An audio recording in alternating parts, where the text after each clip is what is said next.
Saint Joseph was Catholic priest and missionary, founder of the Goan Oratory of Saint Philip Neri, Apostle of Sri Lanka. Praise be to Jesus. Father Joseph was born on April 21st, 1651 in India.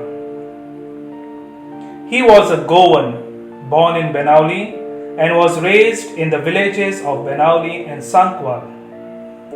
When he grew up, his father sent him to a school at Benauli to learn Latin as a preparation for his priestly studies.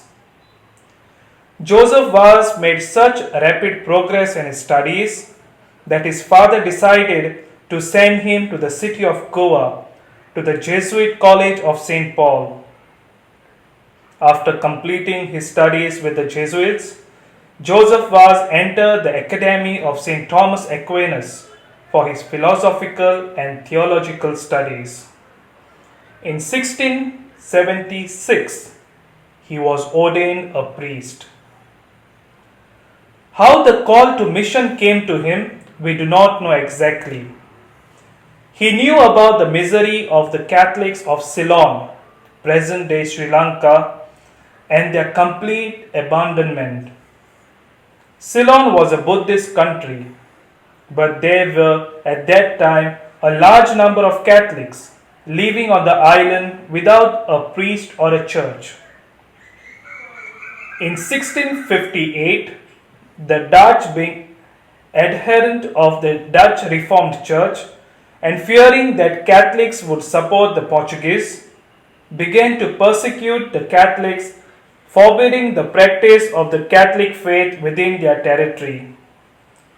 Joseph Vaz's heart was afire to go and save the church in Ceylon at any cost.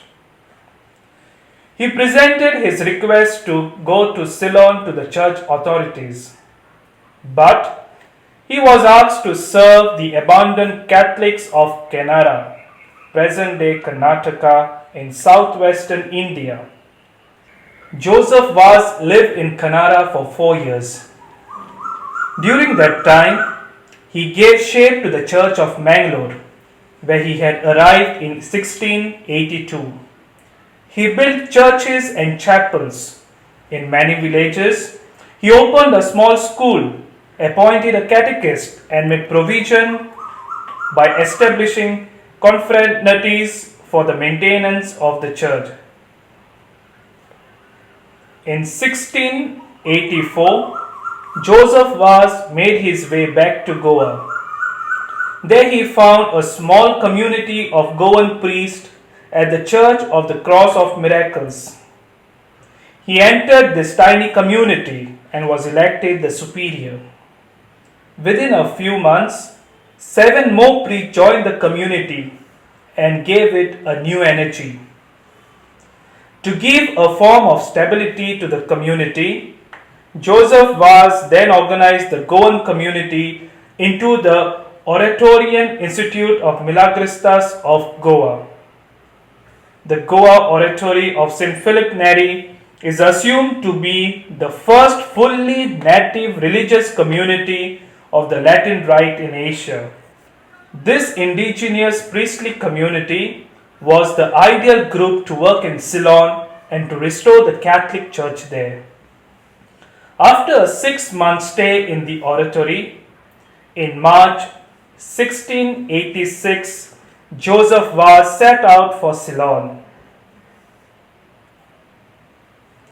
In April 1687, he disembarked in Ceylon as a poor beggar. In 1658, 120 Catholic missionaries had left Ceylon and the churches were closed or destroyed. From 1658 to 1687, Catholics were isolated. No priest, no sacraments, and no church. Joseph arrived in Jaffna. He started his life in Ceylon without any logistic support. With a rosary on his neck, he begged from door to door for his survival. That was how he made contact with Catholics. Joseph Vaz was the first non-European missionary to come to Ceylon. He came not sent by civil, royal, or church authorities. And he came in simplicity and poverty without the support or protection of an institutional church. The Dutch commander of Jaffna noticed the revival of Catholic life in his district. On Christmas night, 1689, 2 years after Joseph Vaz had started his apostolate, the commander detected the presence of the priest. 300 Christians were imprisoned. But Joseph Vaz was not among the prisoners. No one knows how he escaped.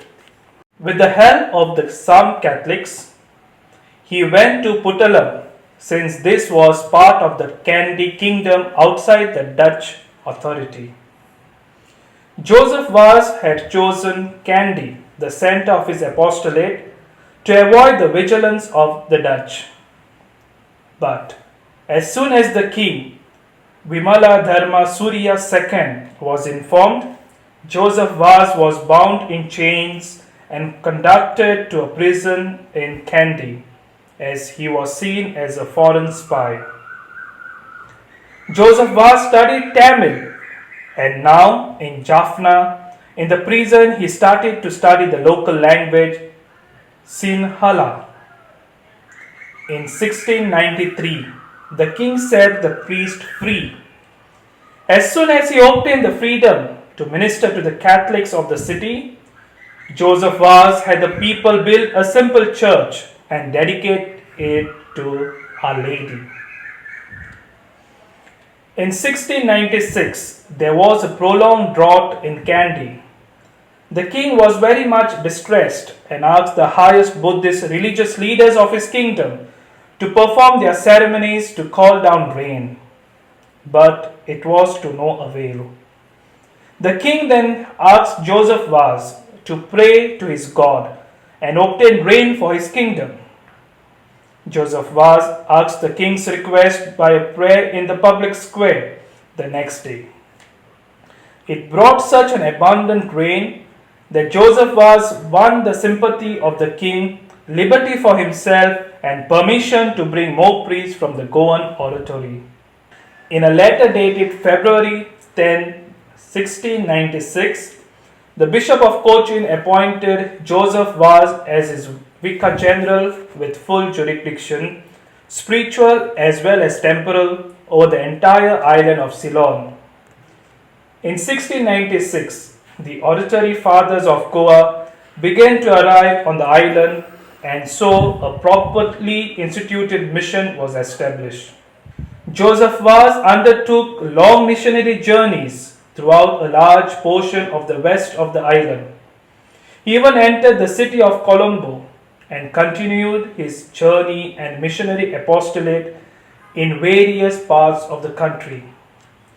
Between April and November 1698, Joseph Vaz paid his second visit to Colombo. From there he continued his apostolic journey through Negombo, Mantonta, Manar, Vani, and different places. In 1699, he went beyond Malwana and baptized more or less 1,000 people. In the years 1700, 1704, and 1705, Joseph Vaz took further missionary journeys in the north. Today, in Sri Lanka, 9 out of 12 dioceses comprise the areas of these districts erected by Joseph Vaz. In 1705, it was Joseph Vaz who expanded the small shrine of the Our Lady of Madhu. In 1703, Pope Clement XI sent a legate who proposed to nominate Joseph Vaz as the Vicar Apostolic of Ceylon. Joseph Vaz humbly declined the offer to be the first apostolic vicar of Ceylon. But whether a bishop or not, Joseph Vaz administered the church in the whole country as a bishop would have done. In 1710, Joseph Vaz was completely exhausted. He died on January 16, 1711. He had spent 24 years of untiring labor in the mission of Ceylon. He was 59 years old. He has left a marvelous legacy. 70,000 Catholics, 15 churches, and 400 chapels. He translated into Sinhalese and Tamil, the local languages, various prayers and a catechism. After his death, his examples and methods of apostolic work made him a continuing inspiration for the priest in Sri Lanka. When the missionary oblates of Mary Immaculate came to Sri Lanka in 1857, they were able to build on and continue Father Joseph Vaz's apostolic work. Saint Joseph Vaz, Apostle of Sri Lanka. Saint Joseph Vaz, pray for us. Live Jesus.